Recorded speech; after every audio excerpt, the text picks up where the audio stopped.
Hi, hello, welcome back. It's been a very long time, I think 45 days since I've last filmed. I've been finishing up my semester for uni, so I've been inundated with studying and stress-related knitting, so I do have a few things to talk about, surprisingly. But I've not really been knitting much in the past few weeks, and I figured that if I film a video talking about what I have knit and what I would like to be finishing knitting, that'll inspire me to get back into the knitting. So we'll see if that logic holds up. I'm in a different location.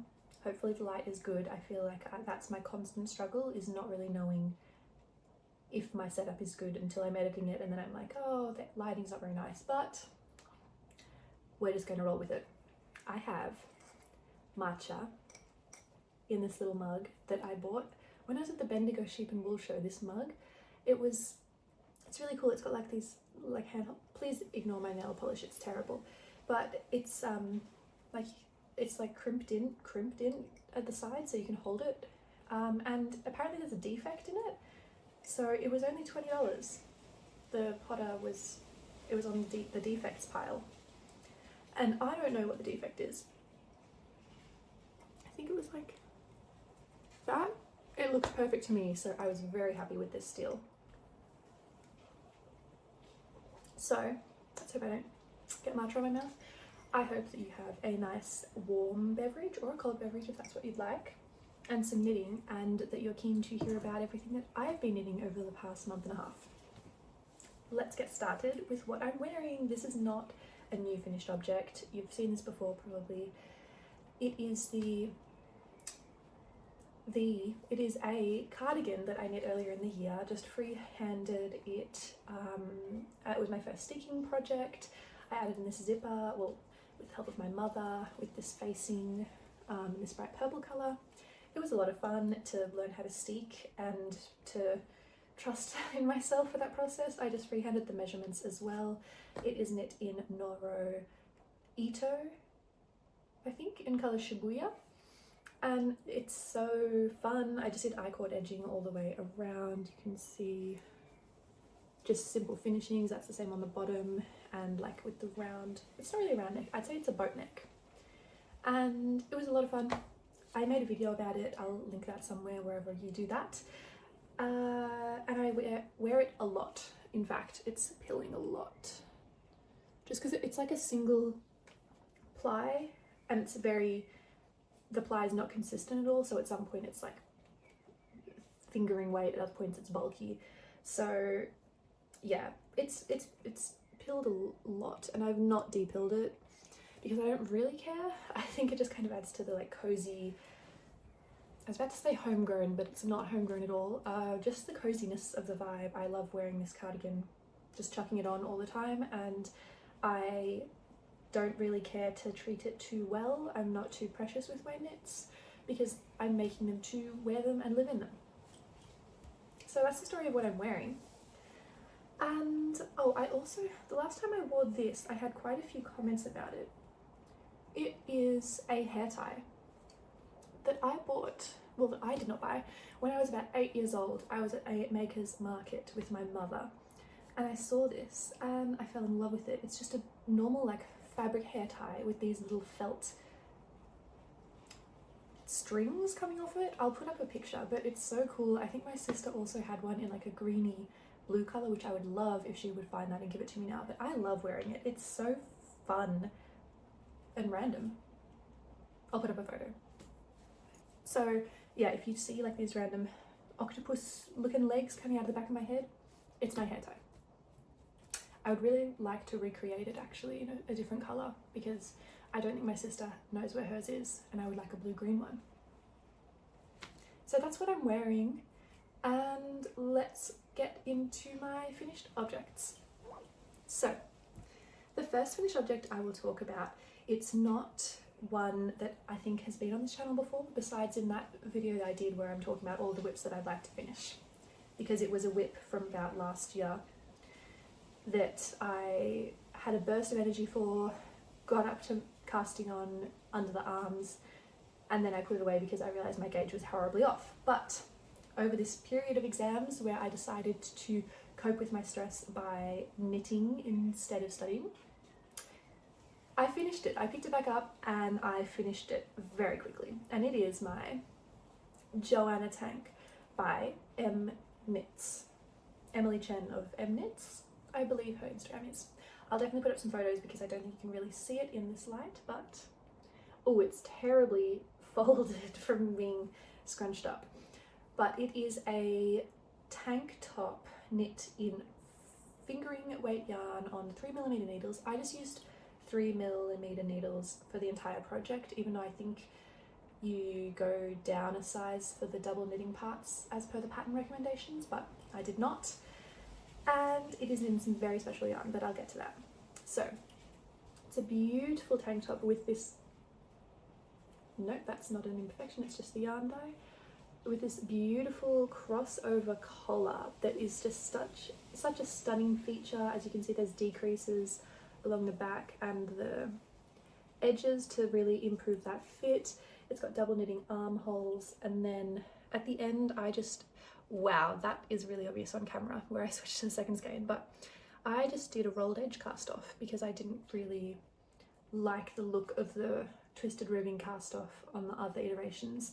Like for what I wanted, I just wanted it to be super simple and basic. Under the arms as well, there's decreases. I did not read the rates in the pattern. I don't know why, I just started decreasing as I would usually, which is just immediately. So it looks a bit funny when it's not on the body because it's just this massive like cliff. It's a lot more staggered in the pattern, which I think if I were to redo it, I would follow the pattern. But I did that on both sides to decrease. So my initial problem with this pattern, when I first cast it on, I did the whole part up to where you need to cast on under the arms, and that was great. I did that, and then I just knit until I finished my first ball of yarn. And then I was like, this is meant to be a fitted piece with I think 0 to 5 centimeters of positive ease, if not negative ease. And then I tried it on, and it was about 25 centimeters too big. And I was devastated because I've been knitting it on 3mm needles, and I just finished a whole 400-meter ball of fingering weight yarn. And I was thinking, great, I need to now rip back and start again. So then I thought to myself, I don't want to be thinking about this. So I just ripped out my needles from my project and put it in my whip pile of doom and didn't do anything for it. It didn't do anything to it until about 8 months later, when I randomly picked it up and decided that I wanted to wear this. And I'm glad I did, because I've been wearing it. I've been wearing it into the office with like a blazer over the top. And I just think it's an incredibly beautiful piece. So what I did to mitigate my gauge problems, because I did not really feel like doing 10 gauge swatches. It wouldn't even have to be 10. I would literally just have to knit with 2.5mm needles probably. But I didn't feel like doing that. So, because I did do a gauge swatch for this project, and I was on gauge, knitting back and forth on my 3mm needles. But then I think when I started to do, I don't know, I measured my gauge and I'm just off, like by a few stitches, far too large.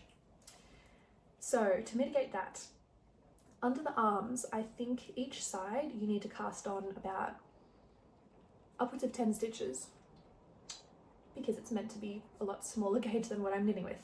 So when I did my measurements, I calculated that if I just don't cast on any stitches under the arms and just immediately join and then just immediately start decreasing, that should work.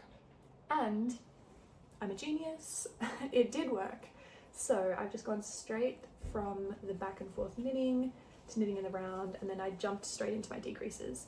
Oh, there's a bit of a hole there. I think everything's amplified on camera because you really can't tell in person. And who's looking at the base of my underarm? Nobody, hopefully. So I kept knitting with my first ball, and then when I'd finished my first ball, I jumped on to doing all of the double knit finishings on the edges, which I like to do so that everything's polished at the top so that I can try it on for the length better with everything else being done. And I was really nervous about this before I'd done the finishings because it was not looking super great. The fit was not looking good at all when I tried it on. but I had faith that the finishings would help, and it did. It drastically improved the fit. It was actually really fun to do the double knitting. I'm really a fan of double knitting now. I've been doing it a bit recently, and it's a really fun meditative process that I enjoy. So once I'd done all of that, I continued on the body with my second ball, and it's a very obvious line of demarcation there. But I don't mind. I think the yarn is just very beautiful, and from afar it's not really a problem, and in person it's obvious, but on camera it's a lot more obvious. That is because this is hand-dyed yarn. What yarn is it, you may ask? Well, I started knitting probably 2020 or 2021, right during COVID, as many of us did, and I had just been buying my yarn from Spotlight, really, because that was all I knew. I didn't know that there was such a thing as hand-dyed yarn, that I didn't realise that yarn was such a big thing as I am now aware. So when I went with my family on a little trip to Tasmania, I was at a Salamanca markets, and I was just seeing yarn. That was kind of when I was learning that, oh my gosh, yarn stores exist and they're awesome and amazing, and I'm never buying yarn from Spotlight again. And there was this little store, I think it was called the Salamanca Wool Shop, and I went in there and I was just game changed forever. And there was a beautiful lady selling her hand-dyed yarns in that store. Like, the lady wasn't there, but her yarn was for sale there. And I bought 2 skeins, and this colourway is called Wine by the Lake. So it's a very special yarn because it's been sitting in my stash for about 4 years. These 2 skeins of beautiful hand-dyed fingering weight yarn that was really special because it was some of the first yarn that I bought that was of a better quality, and I really wanted to make something special with it. So I did. And this colour palette, I don't know if you'd really call it a colour palette, but all of the purples and blues and kind of moody gemstony colours. This is such a terrible description, but these kind of colours, that's what I love. So that's my first finished object. The blocking also really helped. It's been terribly scrunched and folded in my little pile, so that's why those lines are obvious, but it's just a beautiful piece. I would highly recommend it. I think it's such a polished knit. Like, it's just an amazing concept. I really love everything that Emily conceptualizes, and I have about 4 of her patterns on my queue to be knitting. So, first finished object. The second finished object is something that you have seen recently as a whip, and I've actually finally finished it. I was really putting off working on it because it was just getting to a stage of the project that was complicated, and I didn't want to figure it out. But I'm really glad I did, because I've now finished my bifurca vest by Teti Lutsak of Teti's Knit Garden, I think is her details. Ta-da-da-da. This, actually, which side is the front? It's a bit hard to tell. Okay, I just showed you the front. Now I'm going to show you the back. This is another incredible, unique, very well formulated and designed piece by another incredible designer. Let's just give you some close-ups. This is so awkward, my face is just in the middle, but please ignore me. Here we go. It's a bit hard to show because it obviously is not formulated like a regular piece, so it's hard to hold up. Okay. This is how it looks like on. I will put in some photos, obviously, but it is a vest. There is also a pullover version, which I'm very highly considering knitting. I have been inspired to knit this for quite a while. I just think it's such a unique concept, design. It's absolutely gorgeous. It's really, been taking up a lot of my thoughts when I'm thinking about what I want to knit. So I finally bought yarn for it this year when I went to the Bendigo Sheep and Wool Show, and it was sitting there for a while, Then I figured might as well cast it on.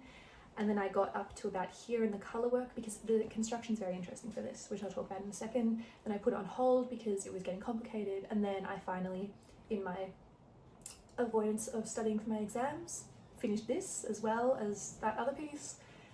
And I'm really glad I did. I'm still not super convinced that this mustard really suits me as a colour, but I love it so much that I don't care, and I'm just going to wear it even if it washes me out. Because I tend to steer away from yellows because I don't think it really complements my skin tone very well. But we'll see. But this purple I'm obsessed with and absolutely love everything purple. But I'm wanting to get a bit more out of my comfort zone in terms of the colours that I wear, because why should I deprive myself of beautiful colours even if they don't technically go well with me? That's my philosophy. So this is knit with leahcim yarns, hand-dyed pole merino 8-ply. Pole merino means that they don't have horns, which I figured out, well, I was told recently. Yeah, it's just 100% wool. I don't think it's superwash. I don't know. It's super soft. Probably not the best yarn choice because it will pill a bit, like it's already a bit fuzzy, but I don't mind. It's an it's an open enough construction that I won't get too warm wearing it, but it's still like nice and cozy because of the wool. So I think it holds up a nice structure, but it has enough drape in it to be good. And it's got this massive twisted rib section at the bottom. I was very concerned of running out of the mustard, which I think I only had like a meter left. Actually no, I think I knit till I finished it, probably, and I did more of a section of this at the bottom to get a bit more length. But the construction of this piece is you knit starting with this here, this cast on of the contrast colour around the neck, and you knit outwards from there. So you knit like, let's do this. So you're knitting around all the way. So I definitely needed a longer cable than I had, but I just persevered. I just had all my all of my stitches terribly scrunched up, and just continued knitting. So you knit so you knit this way along the colourwork, and then do the rest of these joinings, use some short rows for the fit under there, which I think I managed to do quite seamlessly. I've recently figured out how you actually do short rows because apparently I've been doing it wrong. Well, I've been doing the knit side of short rows wrong for about 4 years. So now that I've resolved that, I'm feeling a lot more confident. And then you do this part and then you pick up around the armholes. I'm in love with this piece. I think it is so beautiful and such an elegant construction. So yeah, I'm definitely going to knit the sweater. Who am I kidding? Just need to choose some other colours. But having finished this and this recently, I'm really defining the colour palette that I enjoy, I think, and the types of constructions I enjoy, which is something a bit interesting that makes you think. So those are my 2 finished objects, which I finished in quick succession. So I do have some whips. One of them I will give you a brief update on because nothing's happened since I last showed you. Or I think maybe 2 rounds have happened. It is my Joan sweater by Gregoria Fibres in the aimee corrie confetti colour greybow. I'm on the body, which means I'm doing rounds of stockinette on a piece that is fully finished otherwise. So it is heavy, it's clunky, it is about like 300 stitches per round, and just not the most engaging piece. I'm really waning on my motivation, but I really just want to finish this just to get it off my needles. I've kind of fallen out of love with it, so I'm a bit, yeah, I'm just dissuaded from continuing. I don't know, I think it's how much of this neon yellow colour. Something about it is just irking me. But I also think it's one of those pieces that I'll finish and I'll just live in this sweater because it's an actually basic piece that I can just slouch around the house in. So hopefully I can just get up my motivation to finish the stockinette, just have some basic stockinette without having to think of anything else. This is the ball that is connected, and I've still got this one over here. I think that's just a bit daunting, the fact that there's about 400 meters left to knit. Because as per my calculations, I will use all of my yarn to finish the sweater. At the moment it's sitting, let's see. I still need to do a lot more. That's my hips there. So we shall see. I also have a lot of ends to weave in, which I don't know why I've not been weaving them in as I go. That's what I usually do, which is also a motivator because then I won't have to finish and weave them all in. So I feel like what I'll do, my plan of action, because I do want to get this done, I want to get it done before the end of the year, is to weave in all of the ends so that there's only the end that I'm working with, and then I will knit to completion of this ball before doing anything else. So that gives me motivation to work on other things. And then I'll knit some other things and then add the second ball and hopefully just finish it around Christmas time. We shall see. But yeah, no updates. Both the sleeves are done. These cute little twisted rib cuffs, a little cast off. I wanted it to be super cinched because I know that it will stretch out over time. Let's actually see what it's like on. Yeah. I quite like that when I have a puffy sleeve to be cinched in, because like it'll already stretch out a lot. So the whip that never finishes. Next, everything else is a new cast on. So I have one that I'll show you now. The other two are related to my acquisitions. So I knit a pair of socks for myself, which I'm wearing right now, and they're in a terrible state, so please be ready for a jump scare. But I knit these socks that I've been wearing all the time. That's such a strange angle. I'll just put in a photo. Much better than just showing you my feet. So I knit them a while ago. I knit them in a zauberball, schoppel-wolle zauberball, and the isager sock yarn. Just randomly striped, plain stockinette tube with a German short row heel. And I had more of the zauberball, and I also had another colour in the isager. So I'm knitting a gift knit with the zauberball and the other colour of the isager, so that it'll be a matching pair for someone with far bigger feet than I. And I just think it's coming out so well. And this is where I said I figured out how to do short rows properly. Even though, oh, a bird just flew past the window.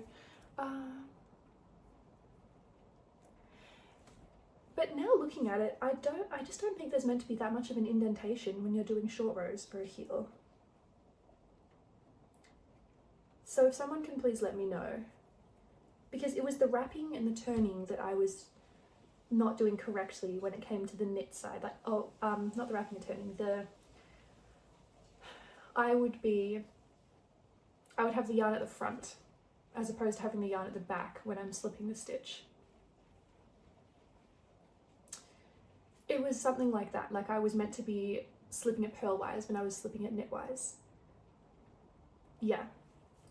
So I've rectified that. However, the line is just looking like, oh actually, but when I stretch it as it would be over a heel, it's not looking that bad. I don't know. I think I was a bit quick to say that I do it correctly now. But that's not the point. The point is I'm using these two yarns to inverse this.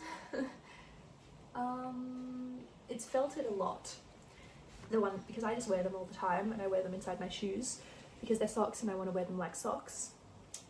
because as I said, I want my knits to be practical. So these will likely felt as well, but I just think they're such pretty colours to put together. I think this colour is flusbett, and this is colour 56. But this is an alpaca sock yarn, and yeah, it just immediately felted the second I put it on my foot. I finished the first one and didn't work on anything for a while because I was just paralysed by the idea of knitting when I need to be studying instead, and so neither studied nor knit, as I think some of you may be able to relate. And now I've started on the second one, and I'm just inversing the stripes as I did on my last one. No, I can never get these to line up to actually showcase what I'm doing. Okay, there we go. I'm inversing it. Very easy. I just cast on 74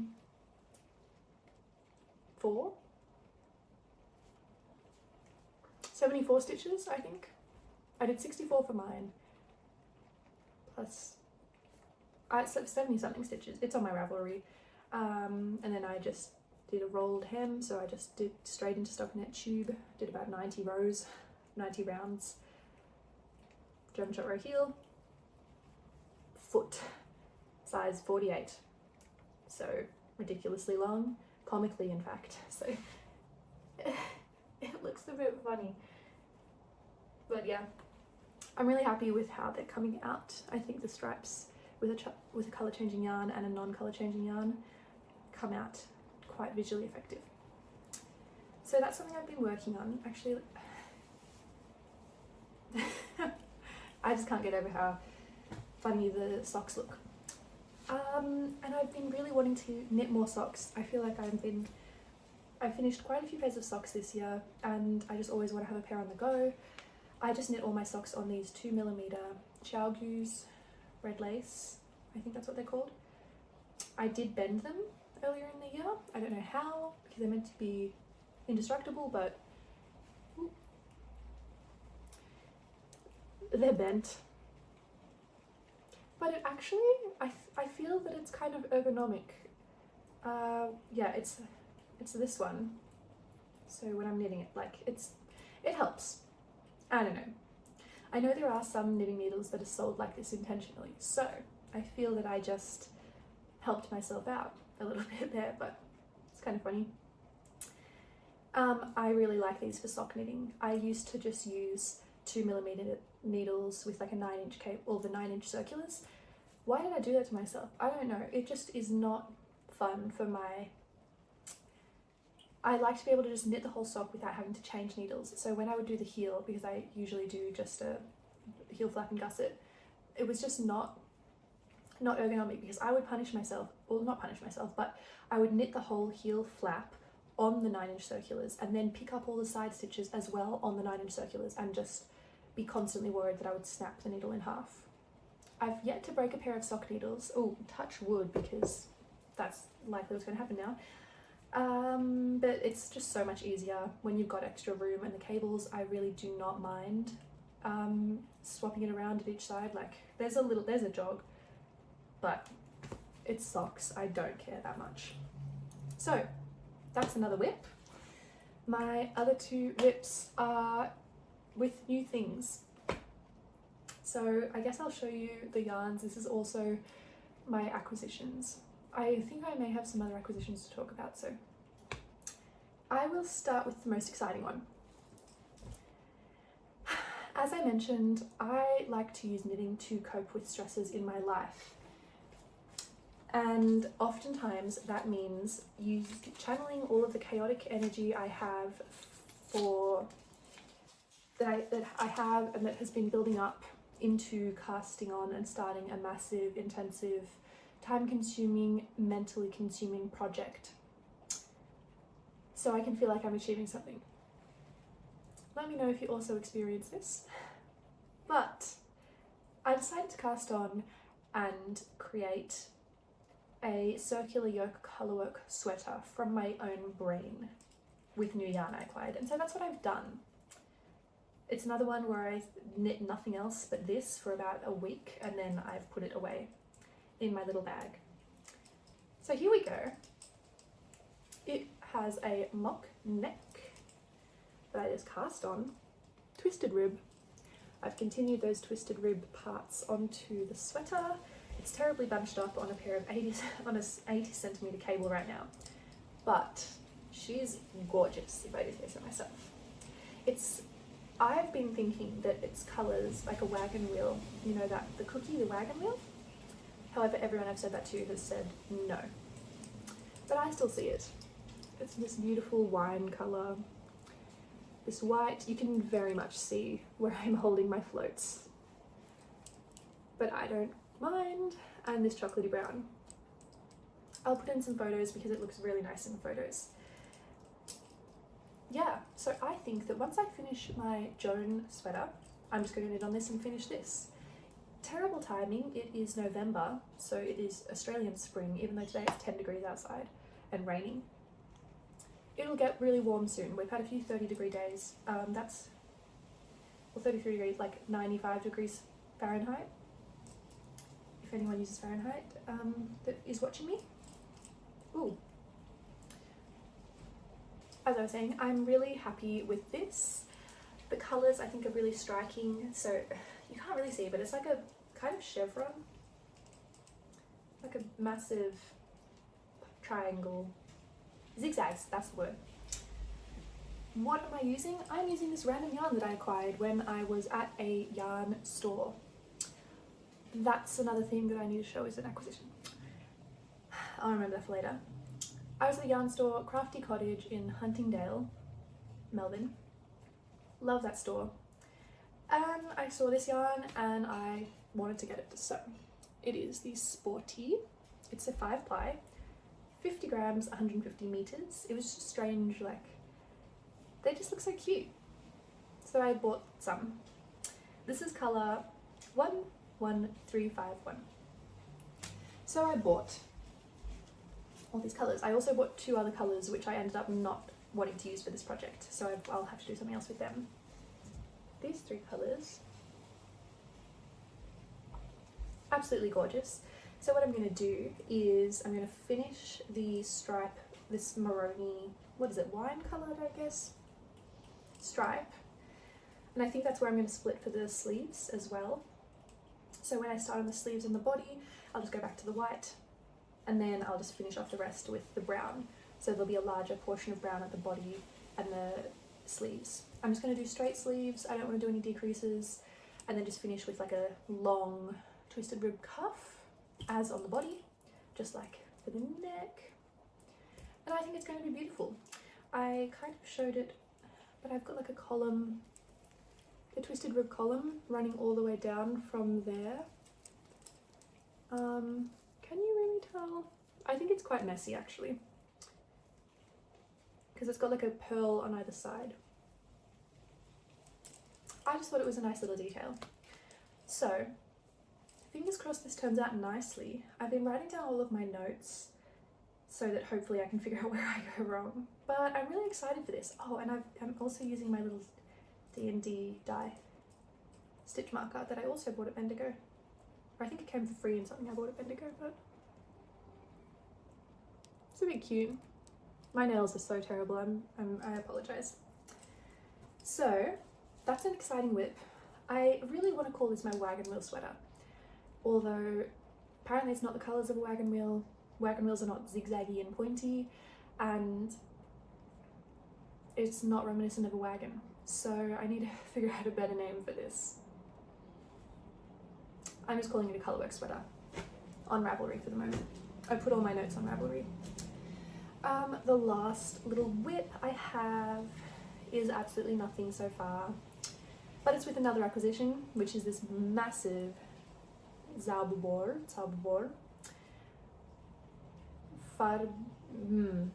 It's like the 6-ply one, and it's massive. I think it's like 150 grams, 400 something meters. It's a 5-ply, but well, it's 6-ply, but I think it's a sport weight yarn.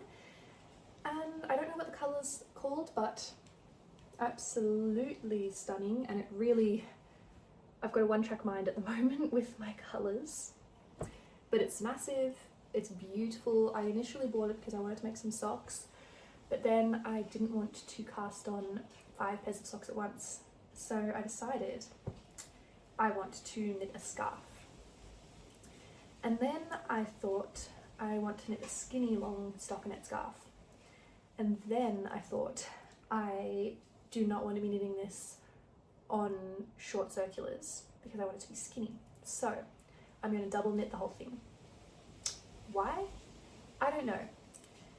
I think I was initially thinking I want to do it on like double pointed needles so I can just have it there and da-da-da-da, but it makes a lot more sense because I've cast on, it's nothing at the moment, but it's like I've cast it on double knitting on a long circular needle so I can keep going back and forth because that idea appealed to me.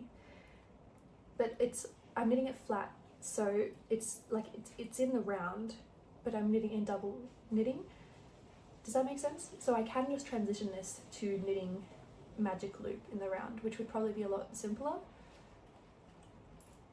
So I think that's what I'll do. But my plan with this is to just knit until this is done and have a really long open-ended tube with all of these beautiful colours that I can just wrap 5 times around my neck and then put my hands in the ends because it's open.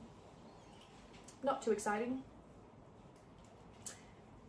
but that's that one. I bought this at the same store, but I bought these. That's that other whip. I've not touched any of my other whips, so not that I've really even touched these for a long time. I think I cast off these 2, knit on this for a week, then I knit this sock in 2 days after that, and then I didn't touch any of my knitting. Oh, well, I cast this on, which clearly was very intensive, and then I didn't touch anything for about 3 weeks. And then in the past few days, I've cast on my second sock. So we're back. Yeah, no more knitting has been done. The other acquisition that I wanted to showcase was I bought buttons, finally, for my Olga cardigan, Olga jacket, at a beautiful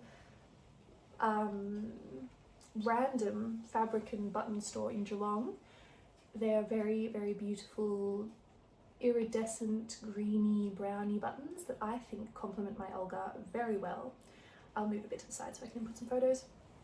I was initially hoping to buy some wooden, I think they're called dog tooth buttons, the ones like that. They go sideways, and I really wanted them to be a nice dark brown. However, I was finding it hard to find a brown that I thought complemented the brown of the isager Aran tweed that I used, because it's quite a cold brown, I would say. I actually don't really know much about warm and cold colours, but it just looks, it's a very flat brown. There's not much of a warm undertone. Please correct me if I'm wrong, but that's what I would say. It looks very cold. And all of the browns I were finding were a lot warmer, and it just wasn't matching. The brown was standing out too much, and it was making the brown of my jacket look grey. So that wasn't working. And then I saw these little buttons, and I just thought that the fact that they were like iridescent and they had the green and a bit of the brown and the white coming through in there, I just thought they looked really, really pretty. And they fit the buttonholes, which was great. And then I bought them. And then after I bought them and had sewn them on, I found some other buttons that I thought would have worked well, but at that point I was too far gone. And so now I'm sticking with these. I wear that jacket pretty much 100% of the time done up now, because I can have it done up and I really enjoy it. I will say that at the top it really pulls open, so the buttons all the way at the side.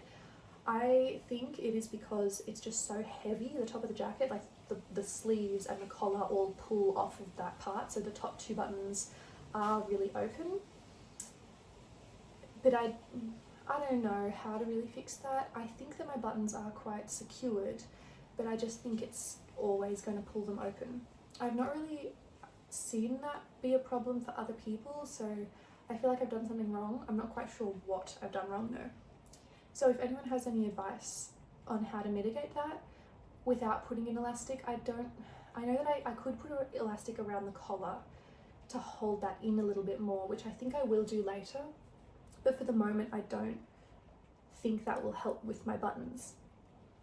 So any advice on how to fix that would be great, because it annoys me that it's right at the top, because it's a circular neck, so having those two buttons like right there being pulled open, it just makes it look like it's gonna fall off my shoulders. Well, it's not looking like that, but it's making it look like it's ill-fitting. And I put a lot of time into that jacket, so I want it to look very intentionally placed, the buttons, rather than that they're about to bust off.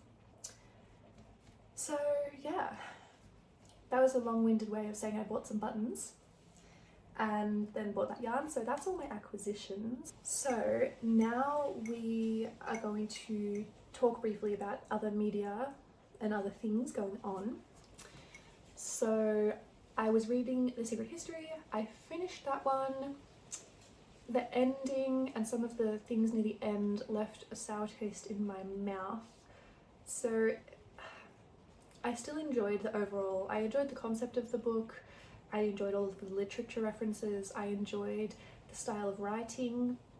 I just came to, at the end I didn't like any of the characters. I didn't think any of them were redeemable. Really, it was just a bit of I've invested 600 pages in all of these people and they turned out to all be terrible. Sorry, spoilers alert, probably. I'm not really saying anything specific, but still. I don't know, I'm happy that I've read the book, however, can't say that it was really as great of a book as everyone seems to think. I'm still considering my thoughts and trying to mull over what I think about it, but that's my initial impression. What else am I reading? I've started reading the Unbearable Light of Being, and I'm only very briefly into that one, but I am enjoying it so far. I'm enjoying the different pace, I guess. And I am also planning to be doing a lot more knitting. I'm about to be finishing my uni for the semester, and it's about to be the summer break. I'm about to take a break from my work, while I'm also going to be finishing with uni, so I'm going to have a lot of time to be knitting. I've also written up a pattern for my Very Hungry Caterpillar socks, which I'm just going to call my caterpillar socks.